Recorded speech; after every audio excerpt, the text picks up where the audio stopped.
ଶୁଣ ତମର ଗଳ୍ପ ହେଉଛି ବାର୍ଦ୍ଧକ୍ୟ ଭତ୍ତା। ଲେଖିଛନ୍ତି କିଏ? ପ୍ରତିଭା ରାୟ। କହିଲେ ପୁରା ଘରଟା ଭଡା ଲାଗିଛି। ପାଖିକିଆ ହେଇ ବାଥରୁମ ସଂଲଗ୍ନ ଲମ୍ବାଳିଆ ରୁମଟିଏ। ସେତିକିରେ ଗୃହସ୍ୱାମୀ ଅବସର ପ୍ରାପ୍ତ ଅଧ୍ୟାପକ ଅଖିଳ ମୋହନ ଆଉ ତାଙ୍କର ପତ୍ନୀ ରମାରାଣୀ ରହନ୍ତି। ଘରଟାକୁ ଦୋତାଲା କରିବାର ଯୋଜନା ଦିନେ ହୁଏତ ଥିଲା। ବହୁତ ଇଚ୍ଛା ଥିଲା ଆମେ ତାକୁ ଦୁଇତାଲା କରିଦବା। ତମେ ଏକତାଲା ରହିଲେ ଟିକେ ମାନେ ଲାଗେ ଯେ ହଁ ଗୋଟେ ଏକତାଲାରେ କଣ ରହିବି, ତା ଉପରେ ଆଉ ଗୋଟେ ମହଲା ତିଆରି କରିଦେବି। ଆଜି ଆଉ ସେ କଥା ନାହିଁ। ଦରକାର ବା କଣ? ତିନିଟା ଯାକ ପିଲା ଉପଯୁକ୍ତ ମଣିଷ ହେବା ପରେ ବିଦେଶରେ। ବିଦେଶରେ ମାନେ ଦେଶ ବାହାରେ, ଦରିଆ ସେପାରିରେ। ଅତ୍ୟନ୍ତ ଉପଯୁକ୍ତ ମଣିଷମାନେ ହିଁ ବିଦେଶରେ ରହିଯାନ୍ତି। ନିଜ ଦେଶ ଆଉ ସେମାନଙ୍କ ପାଇଁ ଉପଯୁକ୍ତ ହୁଏ ନାହିଁ। ସେମାନେ ଅନ୍ୟ ଦେଶ ପାଇଁ ଉପଯୁକ୍ତ ହେଇଯାନ୍ତି। ଉନ୍ନତ ମଣିଷମାନେ ଉନ୍ନତ ଦେଶରେ ହିଁ ଶୋଭା ପାଆନ୍ତି। ଦେଶର ଉନ୍ନତି ତାଙ୍କୁ ଆଉ ଶୋଭା ପାଏ ନାହିଁ। ବୁଝାଉଛନ୍ତି, କହୁଛନ୍ତି ଯେଉଁମାନେ ଉନ୍ନତିର ଚରମ ସୀମାରେ ପହଞ୍ଚିଲେ ସେମାନେ ଖୋଜିଲେ ବାହାର ଦେଶକୁ, ନିଜ ଦେଶକୁ ଖୋଜିଲେ ନାହିଁ। ଏକଥା ଜାଣିଥିଲେ ଅଧ୍ୟାପକ ଅଖିଳ ମୋହନ। ସେଥିପାଇଁ ନିଜ ଆୟର ସୀମା ଭିତରେ ଛୋଟ ଘରଟିଏ ସେ କରିଥିଲେ। ରମାରାଣୀ ସେ କଥା ଜାଣିନଥିଲେ ବୋଲି ଘର ତିଆରି ଠାରୁ ଏଯାବତ୍ ଘର ସମ୍ବନ୍ଧରେ ନିଜର ଅସନ୍ତୋଷ ଏବଂ ଅପୂର୍ଣ୍ଣତା ପ୍ରକାଶ କରି ଝକଝକ ହେଉଥିଲେ। ପିଲାମାନେ ଛୋଟ ଅଛନ୍ତି, ଗୋଟାଏ ଘରେ ଶୋଇ ପଡୁଛନ୍ତି। ଦିନ କେଇଟାରେ ସେମାନେ ବଡ ହେଇଯିବେ। ଲକ୍ଷ୍ମୀ ପ୍ରତିମା ପରି ବୋହୂ ଦୁଇଟି ଆସିବେ। ଜ୍ୱଇଁ ବି ବେଳେ ବେଳେ ଆସିବେ। ଦିନା କେତେ ନିଶ୍ଚୟ ରହିବେ। ସେତେବେଳେ କଣ କରିବେ? ଛାତ ଉପରେ ଶୋଇବେ। ନିହାତି ମା ମାନଙ୍କର ମନ ଭିତରେ ବି ଟିକେ କୁଣ୍ଠା ବୋଧ ଆସିବ। ହେ ଛୁଆ ଗୁଡା ବଡ ହେଇଗଲେ, ଆଜି ଛୋଟ ଛୋଟ ଅଛନ୍ତି ବାପା ମାଙ୍କ ପାଖରେ ଶୋଇ ପଡୁଛନ୍ତି। ବଡ ହେଇଗଲେ ଝିଅ ବାହା ହେଇକି ଯିବ, ଝିଅ ଜ୍ୱଇଁ ଆସିବେ ଘରକୁ, ସେ କୋଉଠି ଶୋଇବେ? ପୁଅ ବୋଉ ରହିବେ, ସେମାନେ କୋଉଠି ଶୋଇବେ? ତାଙ୍କ ପାଇଁ ବି ଗୋଟେ ଗୋଟେ ରୁମ ଦରକାର, ଯୋଉଟା କି ମା ଚାହୁଁଛନ୍ତି ପିଲାମାନଙ୍କ ପାଇଁ। କିନ୍ତୁ ବାପା ଜାଣିଛନ୍ତି ପୁଅ ମାନେ ବଡ ହେଇଗଲା ପରେ କି ସେମାନେ ଚାକିରି କଲା ପରେ ଆଉ ବାପା ମାଙ୍କୁ ପଚାରିବେ ନା, ସେଥିପାଇଁ ବାହାରେ ରହିବେ, ବାହାର ବିଦେଶରେ ରହିଲେ। ଏଠିକି ଆସିବେ କାହିଁକି? ଏତେ ଯାତ୍ରା କରିବା ପାଇଁ। ତ ତେଣୁ କରିକି ସେଇ ଗୋଟିଏ ଘରେ ଆମ ବୁଢା ବୁଢୀଙ୍କ ପାଇଁ ଠିକ ଅଛି। ଅଖିଳ ମୋହନ ଅମାୟିକ ହସ ହସି ସ୍ୱଭାବ ସୁଲଭ ଶାନ୍ତ ସ୍ୱରରେ କହନ୍ତି, ତମ ଛଡା କେହି ଏ ଘରେ ରହିବେ ନାହିଁ। ଠିକ ଅଧ୍ୟାପକ ହିସାବରେ ଅଖିଳ ମୋହନ ବୁଝିଛନ୍ତି। ସ୍ତ୍ରୀକୁ ବୁଝାଉଛନ୍ତି, ସ୍ମିତ ହାସ୍ୟ ଦଉଛନ୍ତି। କହୁଛନ୍ତି ତମେ ଯୋଉ କଥାଟା କହୁଛ, ଏଠି କେହି ରହିବେନି ତ, କେବଳ ତମେ ହିଁ ରହିବ। ଏ ଘର ତମର। ପିଲାମାନେ କିଏ କେଉଁଠି ରହିବେ ତାହା କହିହେବନି। ଯେଉଁଠି ରହିବେ ସେଇଠି ଘର କରିବେ। ବୁଝେଇଦେଲେ। କହିଲେ ତମେ ଯୋଉ ସ୍ୱପ୍ନ ଦେଖୁଛ ପିଲା ବାହା ହେବ, ବୋଉ ଲକ୍ଷ୍ମୀ ପ୍ରତିମା ପରି ବୋହୁଟେ ଆସିବ, କି ଝିଅ ମୋର ବାହା ହେବ, ଜ୍ୱଇଁ ଆସିବ, ଏଠି ଆସିକି ଘର ଟିକେ କରିବେ, ସେମାନେ ଆସିକି ରହିବେ, ନା କେହି ଆସିବେନି ତ, କେବଳ ତମେ ହିଁ ରହିବ। ଆଉ ଏ ଘରଟା ତମ ପାଇଁ ହିଁ ତିଆରି ହେଇଛି। ଠିକ ତମରି ଭଳି। ତମେ ସହରରେ ଘର କରିବା ପରେ ଗାଁରେ କେତେ ଦିନ ଯାଇ ରହୁଛ? ବୁଝେଇଦେଲେ। କହିଲେ ତମେ ଯେତେବେଳେ ସହରରେ ଯାଇ ଘର କରିବ, ଗାଁକୁ କହିବ ନା ମୁଁ ଗାଁକୁ ଯିବି ବୋଲି। ଯିବି ଖାଲି କୁଣିଆ ହେଇକି ଯିବି ଗୋଟେ ଦିନ ପାଇଁ, ପୁଣି ପଳେଇ ଆସିବି ସାଙ୍ଗେ ସାଙ୍ଗେ। ରମାରାଣୀ ଗଭୀର ଆତ୍ମପ୍ରତ୍ୟୟର ସହ କହନ୍ତି, ଦେଖିବ ରହ, ଯିଏ ଯୋଉଠି ରହୁ, ଯେତେ ବଡ ଘର କରୁ, ସମସ୍ତେ ଏଠିକି ଆସିବେ। ମୋରି ହାତରେ ପେଜ ପାଣିକି ଝୁରି ହେବେ। ଖାସ କରି ଖାଇସାରି ମୋରି କାନିରେ ମୁହଁ ନ ପୋଛିଲେ ତାଙ୍କର ଖାଇବାର ତୃପ୍ତି ଆସିବନି। ମୋ ପିଲାଙ୍କୁ ମୁଁ ଜାଣିନି, ମୁଁ ତାଙ୍କର ମାଟି। ମା ଶବ୍ଦଟିକୁ ଗର୍ବ ଆଉ ଗୌରବର ସହ ଏମିତି ଲମ୍ବେଇ କହନ୍ତି ରମାରାଣୀ, ଯାହାର ଅର୍ଥ ହୁଏ ତମେ ବାପା। ମା ହେବାର ମହତ୍ଵ କେମିତି ବୁଝିବ? ଏ ଜୀବନରେ ଭଲା ତମେ କେବେ ମା ହେବାର ସୌଭାଗ୍ୟ ଲାଭ କରିବ? ମା ହେବା 7 ଜନ୍ମ ତପସ୍ୟାର ଫଳ। ରମାରାଣୀ ଟିକେ ଗର୍ବର ସହକାରେ କହୁଛନ୍ତି, ମୁଁ ମା। ମା ଜାଣିପାରିବନି ତା ପିଲାର ମନ କଥା, ମା ବୁଝିପାରିବନି? ବାପା କଣ ବୁଝିପାରିବ? ପିଲା କଣ ଚାହେଁ ମା ଜାଣିଛି। ପିଲା ଖାଇସାରିବା ପରେ ହାତ ଟିକେ କଷି ସେଇ ମା କାନିରେ ପୋଛିବ। କଣ ଯାଇକି ତମ ଗାମଛାରେ ମୁହଁ ପୋଛିବ ନା କି? ମୋ ମା କାନିରେ ଆସିକି ମୁହଁଟାକୁ ପୋଛିବ। ଏ କଥା କହୁଛନ୍ତି କିଏ? ନା ରମାରାଣୀ। ଅଖିଳ ମୋହନ ରମାରାଣୀଙ୍କର ମାତୃତ୍ୱର ଗଭୀର ପ୍ରତ୍ୟୟକୁ ଭାଙ୍ଗି ଟୁକୁରା ଟୁକୁରା କରିଦେବାକୁ ଚାହାନ୍ତି ନାହିଁ। ବିଚାରୀ ସ୍ୱାମୀର ସୀମିତ ଆୟର ନିଅଣ୍ଟିଆ ବଜେଟ ଭିତରେ 4 ପିଲାଙ୍କୁ କେତେ କଷ୍ଟରେ ମଣିଷ କରୁଛି, ସେ କଥା ସେ ଅଙ୍ଗେ ଲିଭାଇଛନ୍ତି। ଯେତେ ଦିନ ଆତ୍ମସୁଖରେ ବୁଡି ରହୁଛି ରହୁ। ବୁଝେଇଲେ। କହିଲେ ମୁଁ ଜାଣିଛି ସ୍ୱଳ୍ପ ଆୟରେ ମୋ ସ୍ତ୍ରୀଟା 4 ଛୁଆଙ୍କୁ କେମିତି ମଣିଷ କରୁଛି ମୁଁ ବୁଝିପାରୁଛି। ଯୋଉ ମନ ଭିତରେ ଯୋଉ ସୁଖ ଟିକକ ନେଇକି ସେ ବଞ୍ଚୁଛି, ଠିକ ଅଛି ବଞ୍ଚୁ, ସେ ତାକୁ କଷ୍ଟ ଦେବାର ନାହିଁ ତ। ସେ କି ଜାଣେ ସବୁ ମାଙ୍କର ଦିନେ ଏମିତି ତାରି ଭଳି ନିଜ ପିଲାଙ୍କ ଉପରେ ଅଖଣ୍ଡ ଅଧିକାର ଆଉ ଅଗାଧ ବିଶ୍ୱାସ ଥାଏ, ଏବଂ ସେ ଅଧିକାର ଦିନେ ଆଉ କେଉଁ ନାରୀ ହାତକୁ ଚାଲିଯାଏ, ସେ ବିଶ୍ୱାସର ବାଲିଘର ସମୟ ଆଉ ସଭ୍ୟତାର ସ୍ରୋତ ଭସାଇ ନେଇ ନିଶ୍ଚିହ୍ନ କରିଦିଏ ବୋଲି କହୁଛନ୍ତି। ସିଏ କଣ ବୁଝିବ? ବିବାହ ବନ୍ଧନରେ ବାନ୍ଧି ହେଇ ସାରିଲା ପରେ ପୁଅ ସ୍ତ୍ରୀର କଥାକୁ ଶୁଣିବ, ଆଉ ମାର କଥାକୁ ଶୁଣିବନି ତ। କାହୁଁ ଏ ବୁଝିବ? ଏ ଜୀବନଟା କାହୁଁ ବୁଝିବ? ସରଳିଆ ମଣିଷଟା ନା, ମନ ଭିତରେ ମାତୃତ୍ୱର ଦୁହାଇ ଦେଇକି ସେ କହୁଛି ସବୁ କଥାକୁ। ଦିନେ ବି ସତକୁ ସତ ସେ ବିଶ୍ୱାସ ତୁଟିଗଲା ରମାରାଣୀଙ୍କର। ସବୁ ମାଙ୍କର ପାରିଲା ପୁଅ ଉପରୁ ଯେମିତି ବିଶ୍ୱାସ ତୁଟିଯାଏ। ତାରି ପରଠୁ ପୁରାଟା ଘର ଭଡା ଲଗାଇଦେଲେ ରମାରାଣୀ। ଶେଷ ପର୍ଯ୍ୟନ୍ତ କିନ୍ତୁ ଆଶା ଥିଲା କେହି ନା କେହି ପିଲା ଲମ୍ବା ଛୁଟି ଆଣି ଆସିବେ, ଖୁବ୍ କିଛି ଦିନ ରହିବେ। ସେତେବେଳକୁ ଝିଅ ବିବାହ କରି ସ୍ୱାମୀ ସହ ବିଦେଶରେ ନାଗରିକ ହେଇ ରହିଗଲାଣି। ଦୁଇ ପୁଅ ଜର୍ମାନ ଆଉ ଆମେରିକାରେ ବିଦେଶୀ ଝିଅ ବିବାହ କରି ଘର ବାନ୍ଧି ସାରିଲେଣି। ବୁଝିଗଲେ ରମାରାଣୀ ଆସ୍ତେ ଆସ୍ତେ ସମୟର ସ୍ରୋତରେ ପରିବର୍ତ୍ତନ ହେଇଯାଇଛି। ପୁଅମାନେ ବିବାହ ବନ୍ଧନରେ ବାନ୍ଧି ହେଇଛନ୍ତି, ବିଦେଶୀ ବୋହୂ ସେମାନେ କରିଛନ୍ତି, ଓଡିଆଣୀ ବୋହୂ କରିନାହାନ୍ତି।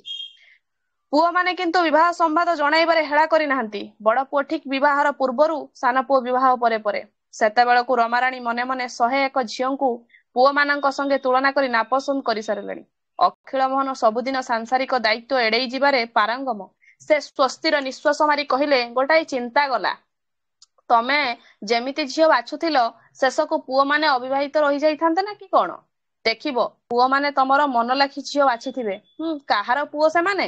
ତାଙ୍କ ନିର୍ବାଚନ ଭୁଲ ହେଇ ନପାରେ କହୁଛନ୍ତି। ଏଠି ଅଖିଳ ମୋହନ ସ୍ତ୍ରୀକୁ ବୁଝଉଛନ୍ତି, ସେ ତମରି ପୁଅ ଯେ, ତମ ମନଲାଖି ବୋହୂଟିଏ ସେ ବାଛିଥିବେ। ବ୍ୟସ୍ତ ହୁଅନି, ତମେ ମନ ଦୁଃଖ କର ନାହିଁ। ରମାରାଣୀ ତେବେ ବି ମାତୃତ୍ୱର ଅହଙ୍କାରକୁ ଛାଡିବାର ନାହାନ୍ତି। ସେ ନିଜକୁ ଖୁବ୍ ସମ୍ଭାଳି ନେଇଥାନ୍ତି। ମନକୁ ବୋଧ ଦେଇ ସେ କହିଲେ, ହଁ ସେମାନେ ମୋ ପୁଅ, ତଥାପି ଗର୍ବ ଛାଡୁନାହାନ୍ତି। ମାତୃତ୍ୱ ନା, ମା ହୃଦୟ ବିକଳ ହେଇ ଉଠିବ। ରକ୍ତକୁ ପାଣି କରି ମୁଁ ସେମାନଙ୍କୁ ମଣିଷ କରିଛି। ସେମାନେ କେବେ ଦିନେ ବଡ ଗୋଟାଏ ଭୁଲ କରିନାହାନ୍ତି। ଆଜି ଏଇଟା ବି ତାଙ୍କର ଭୁଲ ବୋଲି କିଏ କହିଲା? ଯୋଉ ଦେଶକୁ ଯିବ ସେ ଫଳ ଖାଇବ। ବୁଝେଇଲେ, କହିଲେ ଠିକ କଥା, ଯେ ଦେଶକୁ ଯାଇ ସେ ଫଳ ଖାଇ, ତ ତେଣୁକରି ସେ କିଛି ଭୁଲ କରିନାହାନ୍ତି। ଯାହା କରିଛନ୍ତି ସେମାନେ ଠିକ କରିଛନ୍ତି। ଆମ ଇଣ୍ଡିଆନ ଝିଅ ଗୁଡା ଯେତେ ପାଠ ପଢନ୍ତୁ, ଯେତେ ଆଧୁନିକା ହୁଅନ୍ତୁ, ସେମାନେ କଣ ମୋ ପୁଅ ମାନଙ୍କର ଆଗୁଆ ଚିନ୍ତାଧାରା ସଙ୍ଗେ ନିଜକୁ ଖାପ ଖୁଆଇ ଚଳିପାରିବେ? ଏଇ ଦେଖୁନ ପ୍ରିୟାକୁ, ଇଂଲିଶ ମିଡିୟମ ସ୍କୁଲରେ ପାଠ ପଢିଲା, ଦିଲ୍ଲୀ ୟୁନିଭରସିଟିରୁ ପୋଷ୍ଟ ଗ୍ରାଜୁଏଟ କରି କାନାଡାରେ ଡକ୍ଟରେଟ କଲା। ତେବେ ବି କଥା ପଦେ କହିଲେ ଏ କାନରୁ ସେ କାନକୁ ଶୁଭିବନି। ଟିକିଏ ଟାଣ କଥାରେ ବଡ ବଡ ଆଖି ଦୁଇଟା ଡବ ଡବ କରି ପକାଇବ ଲୁହରେ। କଣ ମୁଁ ତାକୁ ନ ଶିଖାଇଛି? ପାଠ ପଢା, ଘୋଡା ଚଢା, କୋଉ ଗୁଣ ତା ଦିହରେ ନାହିଁ? ହେଲେ ତା ପାଖରେ ସଂସାର ଯାକର ଡର, ଲାଜ, ଭୟ, କୁଣ୍ଠା। ଛିଛି, ସବୁ ଇଣ୍ଡିଆନ ଝିଅ ଗୁଡା ଏକାପରି। ଯାହା ହେଉ, ପିଲା ଦିଟାଙ୍କ ପାଇଁ ମୁଁ ଏଥର ନିଦକ। ବୁଝେଇଦେଲେ, କହୁଛନ୍ତି ଯାହା ହେଉ ମୋ ପିଲା ଦିଟାଙ୍କ ପାଇଁ ମୁଁ ଏତେ ଗର୍ବ ଅନୁଭବ କରୁଛି। ଇଣ୍ଡିଆ ଝିଅକୁ ସେ ବାଛି ନାହାନ୍ତି, ବାହାର ଝିଅକୁ ସେ ବାଛିଛନ୍ତି। କାହିଁକିନା ଇଣ୍ଡିଆ ଝିଅ ଗୁଡାକ ନା ଭାରି ଲାଜକୁଳି, ଭାରି ଭୟ, ଆଉ ଭାରି କୁଣ୍ଠା ବୁଧ ମଧ୍ୟ। ଆଉ ଟିକେ କଥା କହିଦେଲେ ସାଙ୍ଗେ ସାଙ୍ଗେ କାନ୍ଦି ପକେଇବେ ସେମାନେ। ଯାହା ହଉ ମୁଁ ଗର୍ବ କରୁଛି, ମୋ ପୁଅ ଦିଟା ଇଣ୍ଡିଆର ଝିଅକୁ ବାହା ହେଇନାହାନ୍ତି, ବାହାରର ଝିଅକୁ ବାହା ହେଇଛନ୍ତି। ତେବେ ବି ଘର ଭଡା ଲାଗି ନଥାଏ। ସେଇ ଛୋଟିଆ ଘରଟାକୁ 7 ପରସ୍ତ ପୋଛୁଥାନ୍ତି ରମାରାଣୀ। କେବେ ବି ହେଲେ ପୁଅ ବୋହୂ ଆସିବେ? ଅବଶ୍ୟ ଆସିବେ। ଜନ୍ମ ମାଟିକୁ ନ ଆସିବାର ଜୁ କାହାର ଅଛି? ଦୁଇ ପୁଅଙ୍କର ଗୋଟିକ ପରେ ଗୋଟିଏ ପୁଅ ଝିଅ ହେଲେ। ବଡର 2 ପୁଅ, ସାନର ପୁଅଟିଏ ଝିଅଟିଏ। ଚିଠି ଆସିଲା, ଫଟୋ ଆସିଲା। ପୁଅମାନେ ମା ପାଖରେ ସବୁଦିନ ଖୋଲା। ବଡ ପୁଅ ଚିଠି ଲେଖିଲା, ଏକା ବେଳକେ ବୋହୂ ଆଉ ନାତି ନାତୁଣୀଙ୍କୁ ଦେଖିବାର ଭାଗ୍ୟ କାହାର ଅଛି, ଏକା ତୋ ବ୍ୟତୀତ। ସାନ ପୁଅ ଲେଖିଲା, ମା ତୋର ବୋହୂ କହୁଛି ଅନେକ ପାର୍ଟି ତୁ ମିସ୍ କଲୁଣୁ। ଆମ ବିବାହର ପାର୍ଟି, ପିଲାମାନଙ୍କ ଜନ୍ମଦିନର ପାର୍ଟି। ଇଣ୍ଡିଆ ଗଲେ ଏକା ବେଳକେ ସବୁଯାକ ପାର୍ଟି ଦେବାକୁ ତୋ ବୋହୂର ଜିଦ୍। ଲେମ୍ବୁ ପାଣି ପିଇ ରହିଥିବୁ, ଆମେ ଖୁବ୍ ନିକଟରେ ଇଣ୍ଡିଆ ଆସୁଛୁ। ସାନ ପୁଅ ବଡ ପୁଅ ଲେଖିଦେଲେ। ବାହାର ଦେଶରେ ରହୁଛନ୍ତି ନା, ତ ପାର୍ଟି ଦରକାର ସେମାନଙ୍କର। ପୁଅ ଚିଠିର ସେଇ ନିକଟ ଶବ୍ଦର ଦୂରତ୍ୱ କେତେ, ସେ କଥା ରମାରାଣୀଙ୍କ ଛୋଟ ବୁଦ୍ଧିରେ ମାପି ହୁଏ ନାହିଁ। ବର୍ଷ ପରେ ବର୍ଷ ବିତିଯାଏ। ନାତି ନାତୁଣୀଙ୍କର ଦରଟି କଥାର ଟେପ୍ କରା କ୍ୟାସେଟ ପାର୍ସଲ ହେଇ ଆସେ। ବୋହୂମାନଙ୍କର କଣ୍ଠସ୍ୱର ଭାସି ଆସେ କ୍ୟାସେଟରେ ଫିତାରୁ। Good morning mummy, how I. ଦେଖ, ମାନେ ଚିନ୍ତା କର, ପୁଅ ମାତୃଗର୍ଭରୁ ଜନ୍ମ ଲାଭ କଲା, ମାତୃତ୍ୱ ବିହଳି ଉଠୁଛି, କାନ୍ଦି ଉଠୁଛି, ତଥାପି ମନ ଭିତରେ ଗର୍ବ ଅଛି, ହଁ ମୋ ପୁଅ କେବେ ଭୁଲ କରିବନି। ତ ଏଠି ପୁଅ ମାନେ ଆସିବା ବାହାନା କରିକି ଗୋଟେ କ୍ୟାସେଟ ରେକର୍ଡିଂ କରିକି ପଠେଇ ଦେଇଛନ୍ତି। ପୁଣି ବୋହୂ କହୁଛି ମାକୁ, ଶାଶୁକୁ ବୋହୂ ଲେଖୁଛି, good morning mummy, how I long to meet you, Abhi is alright, never bother for him ଇତ୍ୟାଦି। ଅଭିଜାତ ବଡ ପୁଅର ଅଭିଜାତରୁ ଯାହା ଜଣା ପଡୁଛି, ଯାହା ଯେମିତି ସେ ଜାଣିଛି, ଶିଖେଇ ଦେଇଛି। ସାନ ବୋହୂର ଅଭିଯୋଗ ଭାସି ଆସେ ସମୁଦ୍ର ସେପାରିରୁ କ୍ୟାସେଟ ରେକର୍ଡ ଦେଇ। I blame you mummy, you have spoiled Ami, he is more dependent. How silly. Amiyakanta ସାନ ପୁଅ। ଚିନ୍ତା କର, ଏପଟରୁ ବଡ ପୁଅ ରେକର୍ଡିଂ କରିକି ଇଂଲିଶର 2 ଘୁଷା ମାରି ଦେଇଛି, ସେପଟର ସାନ ପୁଅ ରେକର୍ଡିଂ କରିକି 2 ଘୁଷା ମାରି ଦେଇଛି। ହସି ହସି ଗଡି ଯାଆନ୍ତି ରମାରାଣୀ। ବୁଝି ପାରୁନାହାନ୍ତି ନା ରମାରାଣୀ, ଟିକେ ହସି ଦଉଛନ୍ତି। ହସି ହସି ଗଡି ଗଲେଣି ସିଏ। ଅତ୍ୟଧିକ ହସଗୁଡା ଯନ୍ତ୍ରଣା ହେଇ ଆଖିରୁ ପାଣି ବାହାର କରିଦିଏ। ନିହାତି ବେଶୀ ହସିଲେ ଆଖିରୁ ଲୁହ ଝରି ଆସେ ନା। ହସ ସମ୍ଭାଳି ନେଇ ଭଙ୍ଗା ଭଙ୍ଗା ଗଳାରେ କହନ୍ତି, ଶୁଣ କି ହୁଣ୍ଡି ଝିଅ ଗୁଡା, ଦେଖା ନାହିଁ ଚାହା ନାହିଁ, କେତେ ଆପଣାର ଲୋକ ଭଳି ଆଶ୍ୱାସନା, ପୁଣି କେତେ ଅଭିଯୋଗ। ଆଉ ସତେମ କେତେ ମିଠା ସେମାନଙ୍କର ସ୍ୱର। ଉଦାର ହୃଦୟରେ ସବୁ ଛୋଟ ବଡ ଧକ୍କା ଗୁଡା ସମ୍ଭାଳି ନେବାର ଏକ ଅସାଧାରଣ ଶକ୍ତି ରମାରାଣୀଙ୍କର ଯେ ଅଛି, ସେଥିପାଇଁ ପତ୍ନୀଙ୍କୁ ମନେ ମନେ ତାରିଫ କରନ୍ତି ଅଖିଳ ମୋହନ। ବୁଝେଇଲେ, କହିଲେ ପ୍ରକୃତରେ ମାତୃହୃଦୟ କ୍ରନ୍ଦନ କରୁଛି, ମାତୃହୃଦୟ କାନ୍ଦି ଉଠୁଛି। ପୁଅ ମାନଙ୍କୁ ଆଜିକୁ କେତେ ବର୍ଷ ହେଲା ପୁଅ ମାନଙ୍କୁ ଦେଖିନାହାନ୍ତି। ପୁଅ ସେଣେ ସେଣେ ନ ଜଣେଇ ଖାଲି ଜଣେଇ ଦେଇକି ବାହା ହେଇଗଲେ। ନାତି ନାତୁଣୀ ହେଇଗଲା, ଫଟୋ ପଠେଇଦେଲେ, ଇଂଲିଶରେ 2 ଘୁଷା ପୁଣି ଝାଡି ଦେଇକି ରେକର୍ଡିଂ କରିକି କ୍ୟାସେଟ ଦ୍ଵାରା ପଠେଇଦେଲେ। ମା କୁ ଦୁଃଖ ଲାଗୁନି?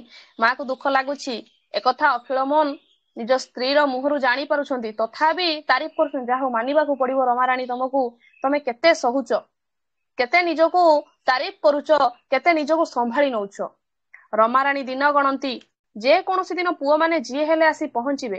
ଏଇ ତ କାଲି ଭଳି ଲାଗୁଛି, ଆଖିର ପିଛୁଳା ଭଳି, ଗତ ରାତିର ମିଠା ସ୍ୱପ୍ନ ଭଳି, ହାତ ପାହାନ୍ତରେ ଛୁଇଁ ପାରିଲା ଭଳି। ରମାରାଣୀ ସ୍ୱପ୍ନ ଦେଖୁଛନ୍ତି ପ୍ରକୃତରେ ଆସିବେ ନିହାତି। ଏଇ ତ କାଲି ହେଇଗଲାଣି ତ, ଆସିଯିବେ ମୋ ପୁଅ ମାନେ। ପିଲାମାନେ ଯେତେବେଳେ କଲେଜ ହଷ୍ଟେଲରେ ରହି ପାଠ ପଢୁଥିଲେ, କେମିତି ଚିଠି ଲେଖୁଥିଲେ, ମା ଏଠି ଖାଇବା ବ୍ୟବସ୍ଥା ଖୁବ ଭଲ, ହେଲେ ତ ହାତ ରାନ୍ଧଣା ଭଳି ନୁହେଁ। ଯେତେ ଖାଇଲେ ତୃପ୍ତି ଆସୁନି, ପେଟ ପୁରୁନି। କଣ ଗୋଟାଏ କୋଉଠି ଅଭାବ ରହିଯାଇଛି ପରା ହଷ୍ଟେଲ ରାନ୍ଧଣାରେ। ମାଲୋ, ଏଠି ଏତେ ଶୀତ, ଯେତେ ଗରମ ପୋଷାକ ପାଣି ହେଇଯାଉଛି। ତୋ ପାଖରେ ଶୋଇ ପଡିଲେ କେତେ ଆରାମ, କେତେ ଉଷୁମ। ଏଠି ଆଉ ତତେ ଖୋଜିଲେ ପାଇବୁ କେଉଠୁ। ମାଲୋ, ଏଠି ପ୍ରବଳ ଖରା। ବୁଝୁଛ, ମାନେ ମନେ ମନେ ନିଜକୁ ଆଶ୍ୱାସନା ଦଉଛନ୍ତି। ପୂର୍ବ କଥାକୁ ସବୁ ମନେ ପକେଇକି ରମାରାଣୀ ଆଶ୍ୱାସନା ଦଉଛନ୍ତି। ତୋ ହାତ ଦିଟା ସତେ ଶୀତ ଦିନ ଯେତିକି ଉଷୁମ, ଖରା ଦିନେ ସେତିକି ଥଣ୍ଡା ସ୍ନିଗ୍ଧ। ତୋ ହାତ ଦିଟା କେମିତି ଏମିତି ଲୋ ମା, ଏୟାର କଣ୍ଡିସନ ଭଳି। ମା, ତତେ ଗୋଟାଏ ଖରାପ ସ୍ୱପ୍ନ ଦେଖିଲି। ପାଠ ଛାଡି ପଳାଇ ଯାଇ ତତେ ଦେଖି ଆସିବାକୁ ମନ ହାଇଁ ପାଇଁ ହେଉଛି। ହେଲେ ବାପା ବିରକ୍ତ ହେବେ, ମୁଁ କିନ୍ତୁ ଯାଇ ପହଞ୍ଚୁଛି। ବାପାଙ୍କୁ କହିବୁ ତୁ ଚିଠି ଲେଖି ପକାଇଥିଲୁ ବୋଲି।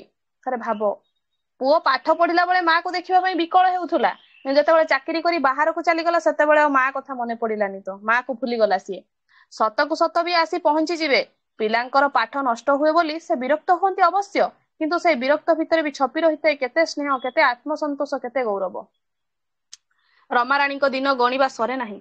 ପୁଅମାନେ ଶୀତ ପ୍ରଧାନ ଦେଶରେ ରହି ତାଙ୍କ ଉଷୁମ ସ୍ନେହର ସ୍ପର୍ଶ ଲୋଡନ୍ତି ନାହିଁ। ସେମାନଙ୍କର ଖାଦ୍ୟ ରୁଚି ବଦଳି ଯାଇଛି।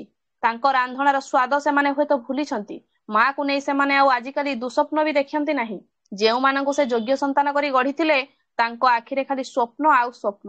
ତଥାପି ରମାରାଣୀ ସେଇ 4 ବଖୁରିଆ ଛୋଟ ଘରଟିକୁ ସଜାଡୁଥାନ୍ତି ଦିନ ରାତି। କେବେ ହେଲେ ତ ସେମାନେ ଆସିବେ। ଥରେ ଭାବ, ରମାରାଣୀଙ୍କ ମନ ଭିତରେ କେତେ ସ୍ୱପ୍ନ ଆଉ କେତେ ନିଜକୁ ସେ ସମ୍ଭାଳି ରଖିଛନ୍ତି। ଆସିବେ, ଆଜି ନ ଆସୁଛନ୍ତି ମୋ ପିଲାମାନେ କାଲି ଆସିବେ, କିନ୍ତୁ ଆସିବେ।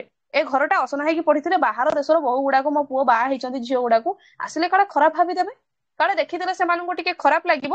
ସଜାଡି ରଖୁଥାଏ। ଯଦି ଆଜି ନ ଆସି କାଲି ଆସିଗଲେ, ଯଦି ଆଜି ସଙ୍ଗେ ସଙ୍ଗେ ଆସି ପହଞ୍ଚିଗଲେ, କହିହେବ କି କେତେବେଳେ କିଏ ଆସି ପହଞ୍ଚିଯିବ। ଆସିଲେ ବି ସେମାନେ, ଅମିୟକାନ୍ତ ଆଉ ଏଞ୍ଜେଲା, 5 ବର୍ଷର ପୁଅ ରିଙ୍କୁ, ଆଉ 3 ବର୍ଷର ଝିଅ ଆନି। ରମାରାଣୀ 10 ପରସ୍ତ ଘରକୁ ପୋଛିଲେ। ହୁଁ ସେ ଯୋଉ ହୁଁ ବଡ ପୁଅ ଟିକେ ସେ ନାଟା ଟିକେ କୁହନ୍ତୁ ତ। ଆଉ ଥରେ। ଯୋଉ ସେ ଯୋଉ ନାଁ ଗୁଡାକ ଯୋଉ କହିଲେନି, ହୁଁ ଯୋଉମାନେ ଘଷି ଆସିଥିଲେ, ସେଇମାନଙ୍କ ନାଁ ଟିକେ ଆଉଥରେ ଟିକେ କୁହନ୍ତୁ। ତାଙ୍କ ବଡ ପୁଅ, ତାଙ୍କର ଯୋଉ 2 ପୁଅଙ୍କର ନାଁ ଅଛି, ଆଗକୁ ଅଛି। ଏବେ ସାନ ପୁଅ ଆସିଛି, ସାନ ପୁଅର ନାଁ ଖାଲି ଶୁଣ ହେଲା। ବଡ ପୁଅର ନାଁ ଆଗକୁ ଅଛି, ଦେଖ। କହିଲେ ଆସିଲେ ବି ସେମାନେ, ଦେଖ ଆସିବା ପାଇଁ ଅପେକ୍ଷା କରିଥିଲେ ମା, ଘର ପୋଛୁଥିଲେ।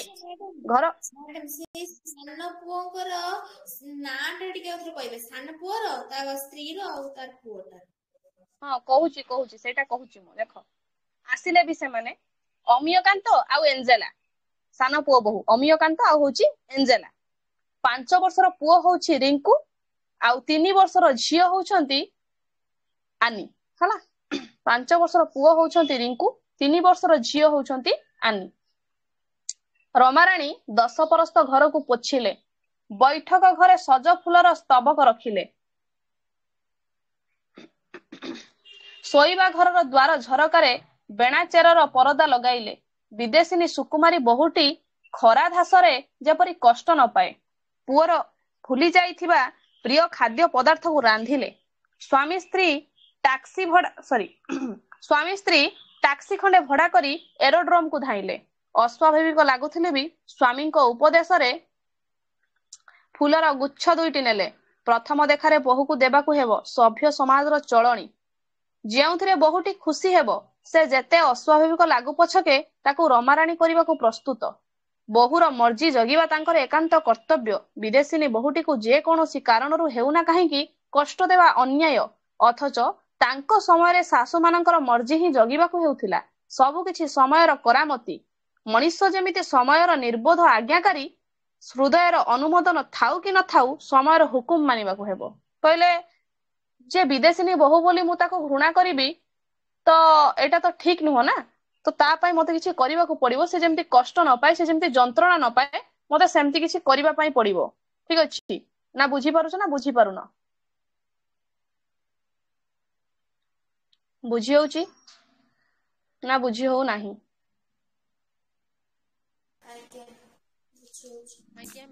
ତାପରେ ଦେଖ, ଏରୋଡ୍ରମ ରେ ଅବତରଣ କଲେ ଅମି, ଏଞ୍ଜେଲା, ରିଙ୍କୁ ଆଉ ଆନି। ବହୁର ସୌନ୍ଦର୍ଯ୍ୟରେ ବାସ୍ତବିକ ମୁଗ୍ଧ ହେଲେ ସ୍ୱାମୀ ସ୍ତ୍ରୀ। ରମାରାଣୀ ଚୁପଚାପ ସ୍ୱାମୀଙ୍କୁ କହୁଥିଲେ, ମୁଁ କହୁନଥିଲି ମୋ ପୁଅର ନିର୍ବାଚନ ଭୁଲ ହେଇନପାରେ। ଅଖିଳ ମୋହନ ଆନନ୍ଦରେ କହୁଥିଲେ, ପିଲା ଦୁଇଟାଙ୍କୁ ଦେଖ, ଏ ରୂପ କେବଳ ବୋହୂ ପାଇଁ। ତମେ ରାଗ ପଛକେ ତମ ପିଲାମାନଙ୍କ ରୂପ କୋଉ ପାସଙ୍ଗରେ ପଡିବ ନାହିଁ ଏଠି। ରମାରାଣୀ ବିହଳ ହସ ହସି କହୁଥିଲେ, ଏମାନେ ଆଉ କାହାର ପିଲା କି? ମୋ ରକ୍ତ ତାଙ୍କଠି ନାହିଁ କହୁଛନ୍ତି। ଏଠି ବାପା କହୁଛନ୍ତି ପୁଅର ଗୁଣ, ଏଠି ମା କହୁଛନ୍ତି ବୋହୂର ଗୁଣ। ଥରେ ଭାବ, ଗୋଟାଏ ବିରାଟ ଗାଡି ଅପେକ୍ଷା କରିଛି ରାସ୍ତା ଧାରରେ, ସୁସଜ୍ଜିତ ସମ୍ଭ୍ରାନ୍ତ ଗାଡି। ଅଖିଳ ମୋହନ ଟାକ୍ସି କରି ଆସିଥିବାରୁ ଖୁବ୍ ଆତ୍ମପ୍ରସାଦ ଅନୁଭବ କରୁଥିଲେ। ପୁଅ ନିଶ୍ଚୟ ତାଙ୍କର ଏ କାର୍ଯ୍ୟକୁ ମନେ ମନେ ପସନ୍ଦ କରିବ। ପେଟ୍ରୋଲ ଯାହା ଦର, କଟକରୁ ଭୁବନେଶ୍ୱର ଟାକ୍ସି କରି ଆସିବା ଯିବା କିଛି ଜୋକ୍ ନୁହେଁ। କିନ୍ତୁ ଏ କଣ, ପୁଅ ବୋହୂ ପିଲାମାନଙ୍କୁ ଧରି ସେଇ ବିରାଟ ଗାଡି ପାଖକୁ ଯାଉଛନ୍ତି। ଏଞ୍ଜେଲା ସଂକୁଚିତ କଣ୍ଠରେ କହିଲା, ତମକୁ କଷ୍ଟ ନ ଦେବା ପାଇଁ ଏ ବ୍ୟବସ୍ଥା କରିଛୁ। ଚାରି ଜଣ ମଣିଷଙ୍କର ଚର୍ଚ୍ଚା କରିବା ପୁଣି ଦିନେ ନୁହେଁ 2 ସପ୍ତାହ କଣ କଷ୍ଟକର ନୁହେଁ? ଆଜିକାଲି ଇଣ୍ଡିଆରେ ଦରଦାମର ଅବସ୍ଥା ଯାହା, ତମକୁ ଏତେ ଖର୍ଚ୍ଚାନ୍ତ କରାଇବା ବାସ୍ତବିକ ଅନ୍ୟାୟ। ମା ବୁଝେଇଲେ। ଏଠି ଏଞ୍ଜେଲା କହୁଛନ୍ତି ଶାଶୁଙ୍କୁ। ଅମୀୟ ସ୍ତ୍ରୀଙ୍କ ଇଙ୍ଗିତରେ ଚୁପ୍ କରିଦେଇ ଆତୁର ହେଇ କହି ପକାଇଲା, ସେ ତ ଭିନ୍ନ କଥା, କିନ୍ତୁ ଏଞ୍ଜିର ସ୍କ୍ରିନ୍ ଏତେ ଡେଲିକେଟ ଯେ ଶୀତତାପ ନିୟନ୍ତ୍ରିତ ରୁମ୍ ବ୍ୟତୀତ ତାର ସାରା ଦେହରେ ଫୋଟକା ଭଳି ବାହାରି ପଡିବ। ପିଲା ଦୁଇଟା ବି ତଦ୍ରୁପ। ବରଂ ଯେତିକି ଦିନ ପାଇଁ ଆସିଛନ୍ତି ସେତିକି ଦିନ ସୁସ୍ଥ ରୁହନ୍ତୁ। ନା କଣ କହୁଛ ମା? ଅସୁସ୍ଥ ହେଇ ପଡିଲେ ଇଣ୍ଡିଆ ଆସିବା ବୃଥା ହୋଇଯିବ। ସେଥିପାଇଁ ହୋଟେଲ ମାଧବୀରେ ଗୋଟାଏ ଶୀତତାପ ନିୟନ୍ତ୍ରିତ ସୁଟ୍ର ବ୍ୟବସ୍ଥା ଆଗରୁ କରାଇଥିଲି। ରମାରାଣୀ ମୁଣ୍ଡ ଟୁଙ୍ଗାରି ଆସ୍ତେ କହିଲେ, ଜଗନ୍ନାଥଙ୍କ କୃପାରୁ କାହାରି ଦେହ ମୁଣ୍ଡ କିଛି ଖରାପ ନ ହଉ। ଭଲରେ ଭଲରେ ହସି ଖେଳି ଫେରିଯାଅ। ଅଖିଳ ମୋହନ ନିଦା ଗଳାରେ ପ୍ରଶ୍ନ କଲେ, ମାତ୍ର 2 ସପ୍ତାହ ପାଇଁ ଆସିଛ? ବାବା ପ୍ରଶ୍ନ କଲେ ପୁଅକୁ।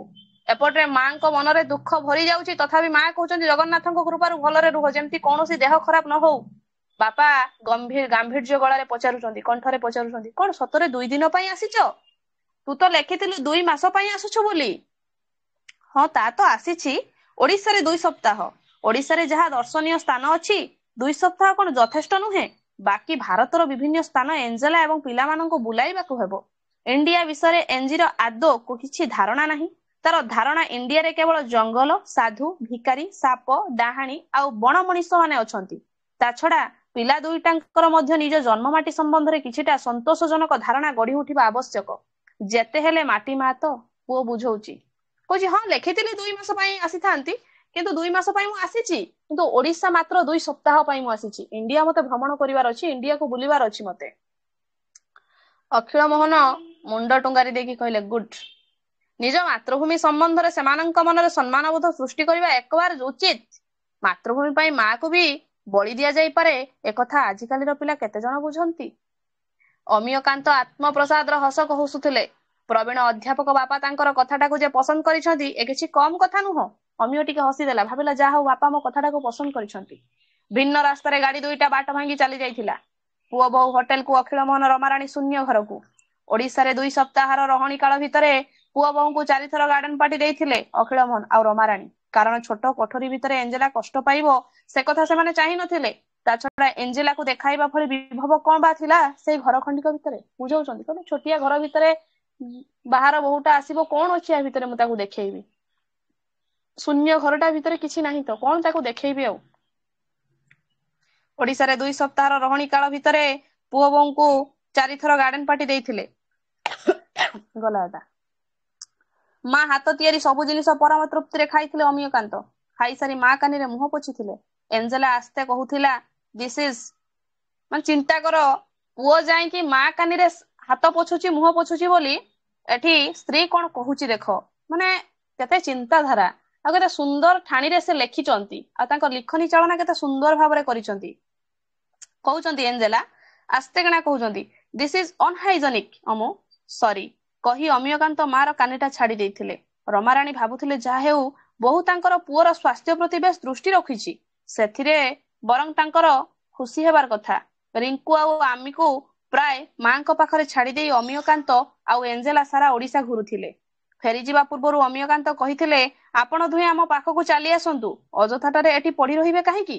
ଭାଇ ବି ସେଇ କଥା କହନ୍ତି, କିଛି ଦିନ ମୋ ପାଖରେ କିଛି ଦିନ ତାଙ୍କ ପାଖରେ। ଆରମ୍ଭ ହେଇଗଲା ଡିଭାଇଡ କରିବାର କଥା, ଭାଇ ପାଖରେ କିଛି ଦିନ, ମୋ ପାଖରେ କିଛି ଦିନ। ଖୁବ ଆରାମ ସେ ସବୁ ଦେଶରେ, ସାରା ଜୀବନ କମ ତ ଖଟି ନାହାନ୍ତି। ରମାରାଣୀ ଚକିତ କଣ୍ଠରେ କହିଲେ, ଘର ଦ୍ୱାର କାହାକୁ ଦେଇଯିବି? ଯେତେବେଳେ ପୁଅ ଡାକୁଛି ପଳେଇ ଆସ ଭାଇ ପାଖରେ କିଛି ଦିନ, ମୋ ପାଖରେ କିଛି ଦିନ ରହିବ, ରମାରାଣୀ କହୁଛନ୍ତି ଘର ଖଣ୍ଡାକ କାହାକୁ ଦେଇକି ଯିବି? ତମ ସାଙ୍ଗରେ ସିନା ଚାଲିଯିବି, ଏଇ ଯୋଉ ଘର ଖଣ୍ଡାକର ଦେଖାଶୁଣା କିଏ କରିବ? ବହୁ କଷ୍ଟରେ ଘର ଖଣ୍ଡିକ ମୁଁ ତିଆରି କରିଛି। ଘର ଦ୍ୱାର? ଉଚ୍ଚ କଣ୍ଠରେ ହସିଥିଲେ ଅମିୟକାନ୍ତ, ମଧୁର କଣ୍ଠରେ କହିଥିଲେ, ମା ତୋର ଥରେ ଅନ୍ତତଃ ମୋର ଫ୍ଲାଟଟାକୁ ଦେଖି ଆସିବା ଉଚିତ। କହିଲେ ଘର? କି ଘର? ହସି ଦେଇ କହିଲେ, ମା ଥରେ ଚାଲ, ମୁଁ କିଣିଥିବା ଫ୍ଲାଟଟାକୁ ଟିକେ ଦେଖି ଆସିବୁ, କେତେ ସୁନ୍ଦର ମୁଁ କରିଛି ତାକୁ। ତେବେ ଯାଇ ଜାଣିପାରିବୁ ତୁ କେମିତି ମଣିଷ ଗଢି ପାରିଛୁ, ତ ପୁଅର କରାମତି ତୁ ଦେଖିବୁ ନାହିଁ? ରମାରାଣୀ ସରଳ ଭାବରେ ଉତ୍ତର ଦେଇଥିଲେ, ପ୍ରଭୁ ତମକୁ ଭଲରେ ରଖନ୍ତୁ। ମୋର ଦେଖିବା ନ ଦେଖିବାରେ କଣ ଅଛି? ଉପରେ ଜଣେ ତମକୁ ଚାହିଁଥାଉ, ହେଲେ ବାପ ଦେଖୁଛୁ ତ ଘର ଦ୍ୱାର ଗଛ ବାରି ସବୁ କେମିତି ହସୁଛି। ମଣିଷ ନଥିଲେ କିଛି ଆଉ ରହିବ? ଲେମ୍ବୁ ଗଛରେ ବେତା ବେତା ଫୁଲ ଆସିଛି। ମାନେ ବୁଝଉଛନ୍ତି, କଷ୍ଟ କରିଛନ୍ତି ନା, କଷ୍ଟ ନ କରିଥିଲେ କେବେ ଉଚ୍ଚ କଣ୍ଠରେ ଏତେ ବଡ ବଡ କଥା କହିବେନି। ମା ବହୁ ପରିଶ୍ରମ କରିଛନ୍ତି ଘର ଖଣ୍ଡିକ ପାଇଁ। ପୁଣି କହୁଛନ୍ତି, କଣ କହୁଛନ୍ତି ଦେଖ, ନା କଦଳୀ ଭଣ୍ଡା ପକାଇଛି, ଅପର୍ଯ୍ୟାପ୍ତ ସଜନା ଛୁଇଁ ଗଳିଛି, ଫୁଲ ଗଛରେ ଫୁଲ କଢ ଭର୍ତ୍ତି, ଏସବୁ ଛାଡି କେମିତି ରହିବ କହ? ଏଞ୍ଜେଲା ସ୍ୱାମୀଙ୍କୁ କହୁଥିଲା, ଠିକ ଅଛି ଅମି, କାହାରି ସ୍ୱାଧୀନତା ଉପରେ ଆଞ୍ଚ ଆଣିବା ଠିକ ନୁହେଁ। ସେମାନେ ସେମାନଙ୍କ ଘରେ ରୁହନ୍ତୁ, ସବୁଦିନ ଆମ ଘରେ ରହିଲେ ତାଙ୍କୁ ଭଲ ଲାଗିବ ନାହିଁ। କିନ୍ତୁ ତମ ଦେଶରେ ଯେତେବେଳେ ସରକାରଙ୍କ ତରଫରୁ ବାର୍ଦ୍ଧକ୍ୟ ଭତ୍ତାର କିଛି ବ୍ୟବସ୍ଥା ନାହିଁ, ତମେ ଅନ୍ତତଃ ପ୍ରତି ମାସରେ ସେମାନଙ୍କ ପାଇଁ କିଛି ବାର୍ଦ୍ଧକ୍ୟ ଭତ୍ତାର ବ୍ୟବସ୍ଥା କରିବା ଉଚିତ। ବୋହୂ କହିଲା ବାର୍ଦ୍ଧକ୍ୟ ଭତ୍ତା କଥା। ମା କହିଲେ, ଘର ଦ୍ୱାର ଏତେ କଷ୍ଟରେ ମୁଁ କରିଛି, କେମିତି ଛାଡିକି ଯିବି? ବୋହୂ ସ୍ୱାମୀକୁ କହୁଛି, ବାର୍ଦ୍ଧକ୍ୟ ଭତ୍ତା କଥା ଟିକେ ଦେଖ, କାହିଁକିନା ତମ ଦେଶରେ ତ ନାହିଁ ନା ବାର୍ଦ୍ଧକ୍ୟ ଭତ୍ତା ସମ୍ପର୍କରେ। ସେମାନେ ତ ବହୁ ବର୍ଷ ତମ ପିଛରେ ଟଙ୍କା ଖଟାଇଛନ୍ତି। ଜାଣ, ମୁଁ 13 ବର୍ଷରୁ ହିଁ ନିଜ ଖର୍ଚ୍ଚରେ ପାଠ ପଢିଛି। ମୋର ମନେ ହୁଏ ବାପାଙ୍କର ଆର୍ଥିକ ଅବସ୍ଥା ଭଲ ନୁହେଁ। ଅମିୟ କୁଣ୍ଠା ଏବଂ ଲଜ୍ଜାରେ ଆସ୍ତେ କହିଲା, ଏଞ୍ଜି ତମର ଲାଙ୍ଗୁଏଜ ଆମ ଦେଶ ପାଇଁ ଖାପ ଖାଉ ନାହିଁ। ବାର୍ଦ୍ଧକ୍ୟ ଭତ୍ତା ଶବ୍ଦଟା ଏଠି ଖୁବ ଶ୍ରୁତି କଟୁ। ଏଠି ଆସ୍ତେ କିନା ଅମିୟ କହୁଛନ୍ତି, ରହିଯାଅ, ଏମିତିକା କୁହନି। ଏଇଠି ଯୋଉ ବାର୍ଦ୍ଧକ୍ୟ ଭତ୍ତା କଥା କହିଲ, ସେଠି ତମ ଆଡେ ଚାଲିବ, ଏଠି ଭାରି କଟୁ କଥା, ଏଟା କୁହ ନାହିଁ। ଅଖିଳ ମନ କଥାଟା ଚଳାଇ ନେବା ପାଇଁ କହିଥିଲେ, ଭାଷା ଠାରୁ ଭାବ ଉପରେ ମୁଁ ଚିରଦିନ ଗୁରୁତ୍ୱ ଦେଇ ଆସିଛି। ବୋହୂଙ୍କ କଥାରେ ଭାବାର୍ଥ ମୁଁ ବୁଝିଛି, ସେ ଆମକୁ ସାହାଯ୍ୟ କରିବାକୁ ଚାହାନ୍ତି। ମୁଁ ତୋ ପିଛରେ ଖଟାଇଥିବା ଟଙ୍କାର ହିସାବ ନିକାଶ କରିବାକୁ ଚାହାନ୍ତି। ସେ କି ଜାଣନ୍ତି ଯେ ଆମ ଦେଶରେ ବାପ ପୁଅ ଭିତରେ ବ୍ୟବସାୟିକ ସମ୍ପର୍କ କୌଣସି ପରିସ୍ଥିତିରେ ବି ଚଳେ ନା। ଥରେ ଭାବ, ବାପା ମା କୋଉ ଭଳି ଭାବରେ ପିଲାମାନଙ୍କୁ ଗଢିଥିଲେ, ଆଜି ପିଲାମାନେ ଖୋଜିକି ବାହା ହେଲେ ଏମିତି ଗୋଟେ ଗୋଟେ ବୋହୂ, ଯିଏକି ବାର୍ଦ୍ଧକ୍ୟ ଭତ୍ତା କଥା କହିଲେଣି। ପୁଅ ପୁଣି କହିଲାଣି, ଚାଲେ ଘର ଦ୍ୱାରରେ କଣ ଅଛି? ହସି ଦେଇ କହୁଛି, ଏଠି କିଛି ନାହିଁ, ଚାଲ ମୋ ଫ୍ଲାଟ ଥରେ ଦେଖି ଆସିବୁ, କଣ ହେଇଛି ମୋ ଫ୍ଲାଟ। ରମାରାଣୀ ସଜଳ ନେତ୍ରରେ ଅବାକ ହୋଇ ଶୁଣୁଥିଲେ ସବୁ କଥା। ଦୀର୍ଘ ଶ୍ୱାସ ଛାଡି କହିଥିଲେ, ଈଶ୍ୱର ଆମକୁ ଅଭାବରେ ରଖିନାହାନ୍ତି, ଚଳି ଯାଉଛୁ ଯେମିତି ହେଲେ, ତମେ ମାନେ ଭଲରେ ରହ, ସେଇ ଆମର ସୁଖ ଆଉ ଆନନ୍ଦ। ଦୀର୍ଘ ନିଶ୍ୱାସ ଛାଡିଦେଲେ। ବାର୍ଦ୍ଧକ୍ୟ ଭତ୍ତା ଶୁଣିକି ରମାରାଣୀ ହାୟ ରେ ଦୀର୍ଘ ନିଶ୍ୱାସ ପକାଇଦେଲେ। କହିଲେ, କିଛି ଦରକାର ନାହିଁ, ଭଗବାନ ଯେତିକି ଦଉଛନ୍ତି ସେତିକିରେ ଆମେ ବହୁତ ଖୁସିରେ ଅଛୁ, ତମେ ମାନେ ଭଲରେ ରୁହ, ଆମେ ଭଲରେ ଅଛୁ। ବିଦାୟ ନେଇ ଚାଲିଯିବାର ପୂର୍ବ ଦିନ ଏଞ୍ଜେଲା ଲଫାପାଟି ଶାଶୁଙ୍କ ହାତକୁ ବଢାଇ ଦେଇ କହିଥିଲା, ଏଠିକାର ଚାର୍ଜ ମୁଁ ଜାଣିନି, ଦେଖନ୍ତୁ ଠିକ ଅଛି ତ? ବିଦାୟ ନେଇକି ଯିବା ପୂର୍ବରୁ ଗୋଟେ ଲଫାପା ହାତକୁ ବଢାଇ ଦେଲା। କହିଲେ, ଏଠି କେତେ କଣ ଖର୍ଚ୍ଚ ହୁଏ, କେମିତି କଣ ଚାଲେ ମୁଁ ଜାଣିନି, ତଥାପି ଦେଖନ୍ତୁ ମୁଁ ଯେତିକି ଦେଇଛି ଠିକ ଅଛି ତ? ଲଫାପା ଭିତରେ ନୋଟ କେତେ ଖଣ୍ଡ ଦେଖି ରମାରାଣୀ କହିଲେ, କୋଉ କଥା କହୁଛୁ? ଏ ଟଙ୍କା କଣ ପାଇଁ? ଏଞ୍ଜେଲା ସହଜ କଣ୍ଠରେ କହିଲା, ପିଲାମାନଙ୍କୁ ଏତେ ଦିନ ରଖିଥିଲେ, ସେଥିପାଇଁ ବେବି ସିଟର ଚାର୍ଜ। ବାଃ, ମାନିବାକୁ ପଡିବ, ବାହାର ଦେଶର ବୋଉ ନା। ପୁଣି ନିଜେ ରମାରାଣୀ କହିଛନ୍ତି, ନିହାତି ମୋ ପୁଅ ଯୋଗ୍ୟ ବିବେଚିତ, ସେ କେବେ ଭୁଲ ବୋହୂ ବାଛିବେ ନାହିଁ, ଠିକ ବୋହୂ ବାଛିବେ। କାହିଁକି ନା ଇଣ୍ଡିଆର ଝିଅ ମାନେ ଲାଜକୋଳି, ଡରେଇ, ଏମାନେ କିଛି ଜାଣନ୍ତି ନାହିଁ ତ। ଏକଥା ଭାବୁଥିଲେ ରମାରାଣୀ। ପାଇଗଲେ ରମାରାଣୀଙ୍କର ମାନେ ଭାବିବାର ସ୍ୱପ୍ନଟା କେତେ ଯେ ଆଗଭର ହେଇଯାଇଛି, କେତେ ଯେ ଆଗକୁ ବଢି ଯାଇଛି ଏଇଠି ରମାରାଣୀ ଜାଣିପାରୁଥିବେ। ରମାରାଣୀ ନିଶ୍ଚଳ ପ୍ରତିମା ପରେ ଠିଆ ହୋଇଥିଲେ। କଣ ସେ ଉତ୍ତର ଦେବେ? ଅମିୟକାନ୍ତ ହଠାତ୍ ପହଞ୍ଚି ଯାଇ କହିଲା, ଏ କଣ କରୁଛୁ ଏଞ୍ଜି? ଆମ ଦେଶରେ ଏସବୁ ଚଳେ ନା। ମାଙ୍କୁ ଏକଥାଟା ବୁଝାଇ ଦେବା ପାଇଁ ଯାଇ ଅମିୟ କହିଲା, କିଛି ଭାବିବୁ ନାହିଁ ମା, ଏଞ୍ଜି କିଛି ଖରାପ ଅର୍ଥରେ ଟଙ୍କା ଦେଉନି। ତାଙ୍କ ଦେଶରେ ଏଇ ଚଳଣି। ପ୍ରତ୍ୟେକ କଥାର ହିସାବ ନିକାଶ କରିଦେବାକୁ ହୁଏ। ପିଲାମାନେ ବଡ ହେଇଗଲା ପରେ ବାପା ମାଙ୍କ ସଙ୍ଗେ ବ୍ୟବସାୟିକ ସମ୍ପର୍କ ଗଢି ଉଠେ। ସେଠି ବରଂ ଏସବୁ ନ କଲେ ଅଭଦ୍ରତା ହୁଏ। ରମାରାଣୀ ଦୀର୍ଘଶ୍ୱାସ ଛାଡି କହିଲେ, ଠିକ ଅଛି, ଆମ ଦେଶର ଚଳନୀରେ ନାତି ନାତୁଣୀଙ୍କ ହାତରେ ବି କିଛି ଦେବାକୁ ହୁଏ। ସେ ଅନ୍ୟ କିଛି ନୁହଁ, ସ୍ନେହର ନିଦର୍ଶନ। ରମାରାଣୀ ଟଙ୍କା ସହ ଲଫାଫାଟି ହାତରେ ଧରାଇ ଦେଲେ। ସେମାନେ ଫେରିଗଲେ। ଠିକ ସେମାନେ ଯିବା ପରେ ପରେ ମାତ୍ର ଗୋଟିଏ ରୁମ ରଖି ପୁରା ଘରଟା ଭଡା ଲଗାଇଦେଲେ ଅଖିଳ ମୋହନ। ତାଙ୍କର ଏଇ ଛୋଟିଆ ଘରଟିରେ ଶୀତତାପ ନିୟନ୍ତ୍ରଣର ବ୍ୟବସ୍ଥା ନାହିଁ। ପୁଅମାନେ କେବେ କେହି ଆସିଲେ ଏଠି ଆଉ ରହିବେ ନାହିଁ। ସହରରେ ଅନେକ ସମ୍ଭ୍ରାନ୍ତ ହୋଟେଲ ଅଛି, ହୋଟେଲ ଖୋଲିଛି। ଟୁରିଷ୍ଟ ମାନଙ୍କ ପାଇଁ ହୋଟେଲରେ ସୁନ୍ଦର ବ୍ୟବସ୍ଥା ରହିଛି। ତାଙ୍କର ପୁଅମାନେ ଟୁରିଷ୍ଟ ହୁଅନ୍ତି ତ ଆଉ କଣ? ବୁଝେଇଦେଲେ। କହିଲେ, ଯୋଉ ଘର ଯାହା ପାଇଁ କରିଥିଲି, ଯୋଉମାନେ ରହିବେନି ଏଠି କାହିଁକି ମୁଁ ସେ ଘର ପକାଇ ରଖିବି? ଏଠି ତ ବହୁତ ହୋଟେଲ ଅଛି। ସେମାନେ ମୋ ପୁଅ ମାନେ ହେଲେ ବି ସେମାନେ ଗୋଟେ ଗୋଟେ ଟୁରିଷ୍ଟ। ଆସନ୍ତୁ, ହୋଟେଲରେ ରୁହନ୍ତୁ, ଯାଆନ୍ତୁ।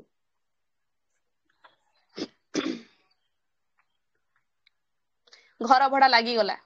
ଭଡାଟିଆ ଜଣେ କେରଳୀ ଭଦ୍ରଲୋକ, ସ୍ୱାମୀ ସ୍ତ୍ରୀ, ବର୍ଷକର ପୁଅ ସୁରଜ। ପିଲାଟା ଖୁବ୍ କୌତିକିଆ। ରମାରାଣୀଙ୍କର ଅନେକ ବର୍ଷରୁ ନିଶ୍ଚୁପ ହେଇ ରହିଥିବା ଘରଟା ପିଲାଟାର କଳରୋଳରେ ଗୁଞ୍ଜୁରି ଉଠିଲା। ରମାରାଣୀ ସୁରଜ ଭିତରେ ଦେଖୁଥିଲେ ଅଭି ଆଉ ପ୍ରିୟଙ୍କାକୁ। ସୁରଜର ହସ, ଦରଟି କଥା, ଠୁକୁଠୁକୁ ଚାଲି, ଦୁଷ୍ଟାମି ସବୁ ଯେମିତି ତାଙ୍କରି ପିଲାମାନଙ୍କର ନିଚ୍ଛକ ପ୍ରତିଛବି। ଅନ୍ୟର ପିଲାଟିକୁ ପିଲା ପାଖରେ ନିଜ ପିଲାର ସ୍ୱପ୍ନଟାକୁ ସେ ଦେଖୁଛନ୍ତି। ପ୍ରକୃତରେ ତାଙ୍କ ପିଲାଙ୍କ ପାଖରେ କଣ ସବୁ ଥିଲା ସେ ଅନ୍ୟର ପିଲା ପାଖରେ ସେ ଦେଖୁଛନ୍ତି। ସୁରଜର ମା ତାମିଲ ପ୍ରାପ୍ତ ଆୟଟିଏ ଖୋଜୁଥାନ୍ତି।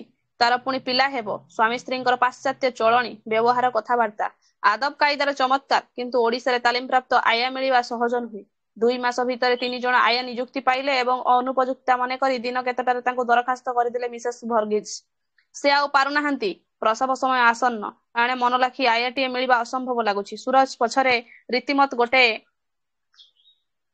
ଲୋକ ବନ୍ଧା ହେବା ଆବଶ୍ୟକ। ପୁଣି ଜଣେ ଗର୍ଭବତୀ ହେଲାଣି, ଗୋଟେ ପିଲା ପଛରେ ତ ନିହାତି ଜଣେ କିଏ ରହିବା ଦରକାର ନା। ଏକୁଟିଆ ସ୍ତ୍ରୀ ଲୋକଟା କଣ ସେ ସମ୍ଭାଳିବେ? ରମାରାଣୀ ସୁରଜକୁ ଆଦରି ନେଲେ। ମିସେସ୍ ଭର୍ଗିଜକୁ ସାନ୍ତ୍ୱନା ଦେଲେ, ଦେଖ ବୈଜୟନ୍ତୀ, ତମେ ମୋର ଝିଅ ବୟସର, ସୁରଜ ମୋର ନାତି। ତା ପାଇଁ ଚିନ୍ତା କଣ? ତମେ ଯେତେ ଦିନ ଭଲ ଆୟାଟିଏ ନ ପାଇଛ, ସୁରଜ ଦାୟିତ୍ୱ ମୋର। ତମେ ହସ୍ପିଟାଲରେ ରହିଲା ବେଳେ ସୁରଜ ମୋ ପାଖରେ ରହିବ, କିଛି ଅସୁବିଧା ହେବନି। ମୋ ଠାରୁ ଭଲ ତାଲିମପ୍ରାପ୍ତ ଆୟା ତମେ ପାଇବନି, ବୁଝିଲ? 3 ପିଲାଙ୍କୁ ମୁଁ ମଣିଷ ଭଳି ମଣିଷ କରିଛି। ସମସ୍ତେ ବିଦେଶରେ ପ୍ରତିଷ୍ଠିତ ନାଗରିକ। ମୋର ଦକ୍ଷତା ବୁଝିପାରୁଛ ତ? ରମାରାଣୀ ଆତ୍ମପ୍ରସାଦର ହସ ହସିଲେ। ମିସେସ୍ ଭର୍ଗିଜ କୃତଜ୍ଞତା ଜଣାଇଲେ, ଧନ୍ୟବାଦ ଆଣ୍ଟି, ମୁଁ ଏଥର ନିଶ୍ଚିନ୍ତ। କିନ୍ତୁ ଏ ଟୋକାଟା ଆପଣଙ୍କୁ ନୟାନ୍ତ କରିଦେବ। ମୁଁ ଖୁବ୍ ଶୀଘ୍ର ଭଲ ଆୟାଟିଏ ଖୋଜି ନେବି। ବିଜ୍ଞାପନ ଦେଇଛି ସବୁ ପତ୍ରପତ୍ରିକାରେ।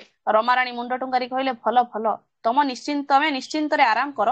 ଏଇ ସମୟରେ ମାନସିକ ଦୁଶ୍ଚିନ୍ତା, ଅସ୍ଥିରତା ଓ ଉଦ୍ବେଗ ଆଦୌ ଭଲ ନୁହେଁ। ମୁଁ ତ ଅଛି, ବ୍ୟସ୍ତ କାହିଁକି?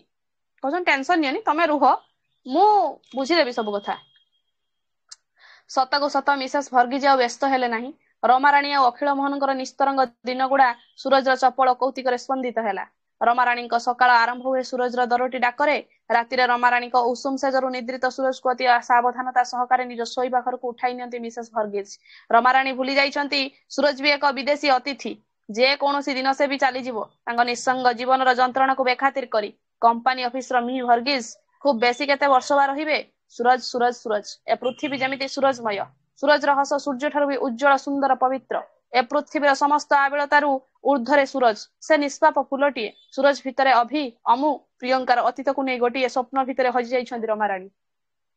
ସୁରଜ ପାଖରେ ସିଏ ଗୋଟିଏ ଜିନିଷ ହିଁ ଦେଖୁଛନ୍ତି, କେବଳ ତାଙ୍କ ପିଲାମାନଙ୍କର ମୁହଁଟାକୁ ସେ ତାରି ପାଖରେ ଦେଖୁଛନ୍ତି, ପିଲାମାନଙ୍କର ଚାଲିଚଳନ, ରୀତିନୀତିକୁ ତାରି ପାଖରେ ଦେଖୁଛନ୍ତି। ବୈଜୟନ୍ତୀ ହସ୍ପିଟାଲ ଗଲେ। 15 ଦିନ ପରେ ନବଜାତକ ଶିଶୁକୁ କୋଳରେ ଧରି ହସି ହସି ଫେରିଲେ। ସୁରଜ ଥରଟିଏ ବି ମାଆକୁ ଖୋଜି ନାହିଁ ଏ କେତେ ଦିନ। ରମାରାଣୀ ସୁରଜକୁ କାଖେଇ ଠିଆ ହୋଇଥାନ୍ତି। ଗୌରବରେ ପଚାରିଲେ, ଦେଖ ବୈଜୁ, ତମର ସୁରଜ ଠିକ ଅଛି ତ? ମିସେସ୍ ଭର୍ଗିଜ ସୁରଜକୁ କୋଳକୁ ନେବା ପାଇଁ ହାତ ବଢାଇଲେ। ସୁରଜ ନାଇଁ ନାଇଁ ଭଙ୍ଗୀରେ ମୁଣ୍ଡ ହଲାଇ ଅନିଚ୍ଛା ପ୍ରକାଶ କଲା। ରମାରାଣୀଙ୍କୁ 2 ହାତରେ ଚାପି ଧରିଲା। ରମାରାଣୀ ଉଠ ଚିପି ହସିଲେ। ପ୍ରଶ୍ନ କଲେ, ବୁଝିଲେ ତ? ସୁରଜ କାହା ପୁଅ? ସୁରଜ ମୋ ପୁଅ, ମୋ ନାତି। ସୁରଜ ମୋର ଅଭି, ପ୍ରିୟା, ରିଙ୍କୁ, ଆନି। ରମାରାଣୀଙ୍କ ଆଖି ଛଳ ଛଳ ହେଲା ପବିତ୍ର ଆନନ୍ଦରେ।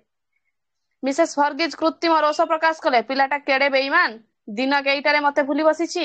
ରମାରାଣୀ ମଧୁର ଉଲ୍ଲାସରେ କହିଲେ, ପିଲାମାନେ ହିଁ କେବଳ ସ୍ନେହ ମମତାରେ ଉଚିତ ଦାମ ଦେଇପାରନ୍ତି। ଲାଭ କ୍ଷତି ପାଇବା ହରାଇବାର ବ୍ୟବସାୟିକ ହିସାବ ଠାରୁ ସେମାନେ ଅନେକ ଦୂରରେ। କହିଲେ ପିଲାମାନଙ୍କ ପାଖରେ ଯେ ଲାଭ କ୍ଷତି ପାଇବ ସେଇଟା ନୁହଁ, ପିଲାମାନଙ୍କୁ କେବଳ ସ୍ନେହ ମମତା ଭଲ ପାଇବା ଦେଲେ ସବୁ କିଛି ମିଳିଯିବ। 5 ତାରିଖରେ ଘର ଭଡା ଚେକଟା ସାଧା ଲଫାଫାରେ ଭର୍ତ୍ତି କରି ରମାରାଣୀଙ୍କ ହାତକୁ ବଢାଇ ଦେଲେ ମିସେସ୍ ଭର୍ଗିସ। ଚେକ୍ ସଙ୍ଗେ 100 ଟଙ୍କାର ନୋଟଟିଏ ମଧ୍ୟ। ରମାରାଣୀ ନୋଟ ଖଣ୍ଡିକ କାଢି ଆଣି କହିଲେ, ଦେଖ ବୈଜୁ, ତମେ କେଡେ ବାଉଳା ହେଲଣି, ଚେକ୍ ସଙ୍ଗେ ପୁଣି ଏ ଟଙ୍କା, କଥା କଣ? ମିସେସ୍ ଭର୍ଗିସ ବ୍ୟବସାୟିକ କଣ୍ଠରେ କହିଲେ, ଦେଖନ୍ତୁ, ଆପଣଙ୍କ ପାରିଶ୍ରମିକ ୟାଠାରୁ ବହୁତ ବେଶୀ, କିନ୍ତୁ ମୋର ଶକ୍ତି ଯେତିକି। ଥରେ ଭାବ, ଗୋଟେ ଲୋକକୁ ସାହାଯ୍ୟର ହାତ ବଢେଇଲେ, ପିଲାଟାକୁ ସ୍ନେହ ମମତା ଦେଲେ ବୋଲି ପିଲାଟା ତାଙ୍କୁ ଜାବୁଡି ଧରିଥିଲା, ଜାକି ଧରିଥିଲା, ସେଥିରେ ବି ରମାରାଣୀଙ୍କର ଭୁଲ ହେଇଗଲା। ତାଙ୍କୁ ସେଥିରେ ବି ଚେକ୍ ମିଳିଗଲା। ସେଠି ଆୟା ଭାବରେ ତାଙ୍କୁ ପଇସା ମିଳିଗଲା। ପାରିଶ୍ରମିକ। ରମାରାଣୀ ଆଶ୍ଚର୍ଯ୍ୟରେ ପ୍ରଶ୍ନ କଲେ, ମିସେସ୍ ଭର୍ଗିସ ଶୀତଳ କଣ୍ଠରେ କହିଲେ, ହଁ ଆଣ୍ଟି, ଆପଣଙ୍କର 2 ମାସର ବେବିସିଟର ଚାର୍ଜ। ଆଜିକାଲି ଘରେ ଘରେ ବେବିସିଟିଂ ଅନୁଷ୍ଠାନ ଖୋଲିଲେଣି, ଆପଣଙ୍କ ଭଳି ନିଜଞ୍ଜାଳ ସ୍ତ୍ରୀ ଲୋକମାନେ। ଆପଣ ଯଦି ଆଉ 2-4ଟି ପିଲାଙ୍କୁ ବି ଦେଖାରେଖା କରନ୍ତେ, ଆପଣଙ୍କର ବେଶ ଆୟ ହୁଅନ୍ତା। ମୋ ମୁହଁରୁ ଆପଣଙ୍କ ପ୍ରଶଂସା ଶୁଣି ମୋର କେତେଜଣ ସାଙ୍ଗ ମଧ୍ୟ ଚାହାନ୍ତି ତାଙ୍କ ପିଲାମାନଙ୍କୁ ଆପଣଙ୍କ ପାଖରେ ଛାଡିବା ପାଇଁ। ତଦ୍ୱାରା ଆମକୁ ବି କିଛି କମ ପଡିବ, ଆପଣଙ୍କ ସମୟରେ ମଧ୍ୟ ସଦୁପଯୋଗ ହେବ। ସତ କହିଲେ, ଆପଣ ବିନା ମୂଲ୍ୟରେ ପର ପିଲା ପଛରେ ଏତେ ଶକ୍ତି ଆଉ ସମୟ କାହିଁକି ନଷ୍ଟ କରିବେ? ରମାରାଣୀ ହତଭମ୍ବ ହେଇ ଭାବୁଥିଲେ, ମାତୃ ହୃଦୟରୁ ବାତ୍ସଲ୍ୟ ମମତାର ଧାରା ତ ଅନାୟାସରେ ଝରି ପଡେ, ସେଥିପାଇଁ ପରିଶ୍ରମ ପଡେ ନାହିଁ ତ। ବୁଝାଉଛନ୍ତି, କହିବେ ମାତୃ ହୃଦୟରୁ ଯୋଉ ସ୍ନେହ, ଯୋଉ ପ୍ରେମ, ଯୋଉ ଭଲ ପାଇବା ଝରି ପଡିବ, ସେଟା ଅନାୟାସରେ ଝରି ପଡିବ।